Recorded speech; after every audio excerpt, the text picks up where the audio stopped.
तो बड़ी खबर है, रूसी संसद में तेज होती गतिविधियां और तस्वीरें भी लगातार आपको टीवी9 भारतवर्ष दिखाएगा। कैसे अब से कुछ ही देर बाद रूसी संसद में पुतिन की एंट्री होगी और कुछ ही देर बाद पुतिन का राष्ट्र के नाम है संबोधन। नेटो के खिलाफ बड़ा ऐलान पुतिन कर सकते हैं। पूरी दुनिया की नजर पुतिन के संबोधन पर है और आज रूस के राष्ट्रपति व्लादिमीर पुतिन देश के नाम जिस तरीके से संबोधन करेंगे, फेडरल असेंबली की तस्वीरें लगातार हम आपको दिखा रहे हैं जहां पर उनकी ये एनुअल स्पीच है। लेकिन चुनाव से पहले पुतिन की ये आखिरी आधिकारिक स्पीच है जिसके बहुत मायने हैं। आपको बता दें, रूस में 15 से 17 मार्च तक राष्ट्रपति पद के चुनाव होने हैं और इलेक्शन से पहले ही पुतिन का राष्ट्र के नाम ये संबोधन बहुत मायने रखता है। और यही वजह है कि आपको बता दें, रूस में ही सिनेमा घरों में भी, थिएटर्स में भी उनके इस स्पीच का प्रसारण होगा। और बड़ी खबर इस बीच आपको बता दें, टाइमिंग इस लिहाज से भी इंपॉर्टेंट है जहां रूस और यूक्रेन के बीच युद्ध का ये तीसरा साल है। और डिफेंस एक्सपर्ट के तौर पर शिवाज सर इस वक्त हमारे साथ है जिनसे हम चर्चा डिफेंस के लिहाज से ये जानने और समझने की भी कोशिश कर रहे हैं कि अपनी सैन्य ताकत का प्रदर्शन आज के इस भाषण में भी क्या वेस्ट को एक बड़ा मैसेज देने की कोशिश पुतिन की तरफ से होगी। हाँ बिल्कुल, देखो इसमें कोई शक नहीं, पुतिन जो है आज उसको एडवांटेज है। जिस प्रकार से जो रूस अभी बढ़ रहा है अवधीका के जीतने के बाद, मुझे लगता है अब रूस की काबिलियत और क्षमता है कि वो और अंदर आ सकता है यूक्रेन में।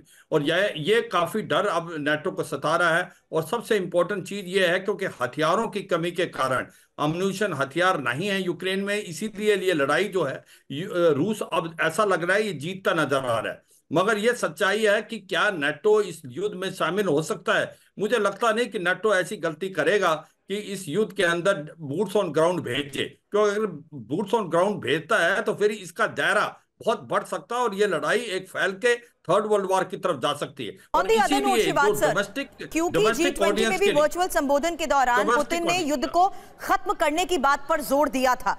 क्या इस आधार से भी आपको लगता है कुछ ऐलान या कुछ बातचीत या कुछ मैसेज दिया जा सकता है?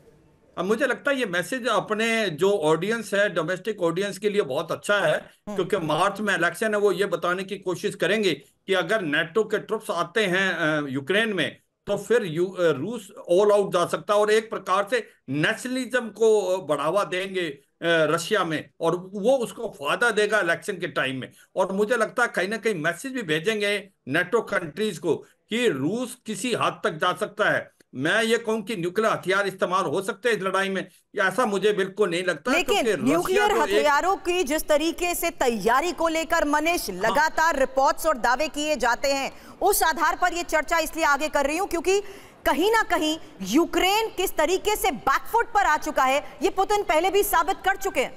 बातचीत की टेबल पर लाने की नौबत क्या पुतिन यहां पर खुद लाने की कोशिश कर रहे हैं यूक्रेन को?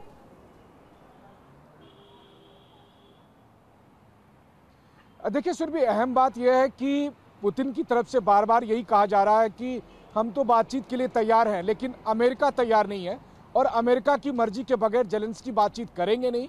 और उन्होंने ये भी कहा है कि जेलेंस्की ने अपने संसद में यह प्रस्ताव पारित कर दिया था कि रूस के साथ अब कोई बातचीत नहीं होगी, तो अब युद्ध ही बचता है। सवाल यह है कि युद्ध किस सीमा तक जाएगा। अब अहम बात यह है कि रूस की तरफ से यह कहा जाता है कि अगर यूक्रेन के पास F-16 फाइटर जेट आया और F-16 फाइटर जेट में न्यूक्लियर वेपन को कैरी करने की क्षमता है, तो फिर हम एक एक फाइटर जेट को चेक नहीं करेंगे कि यहाँ पर न्यूक्लियर बम है या नहीं है, बल्कि अगर हमें संदेह होगा तो हम उस समय प्रीएम्प्टिव एक्शन ले सकते हैं। तो ये एक बड़ी संभावना बनती है। दूसरी बात है जी, रूस किसी भी हालत में हार को स्वीकार नहीं कर सकता है। अगर रूस और नाटो के बीच सीधी जंग होती है तो वैसी स्थिति में न्यूक्लियर वॉर की संभावना बहुत अधिक बढ़ जाती है। लेकिन हाँ, ये बात जरूर है कि बीते 2 सालों में ऐसे बहुत सारे मौके आए, ऐसे बहुत सारे प्रोवोकेशन आए, लेकिन अब तक राष्ट्रपति पुतिन ने कभी भी न्यूक्लियर हथियार का इस्तेमाल नहीं किया। यह निश्चित तौर पर इसका क्रेडिट राष्ट्रपति पुतिन को जाता है।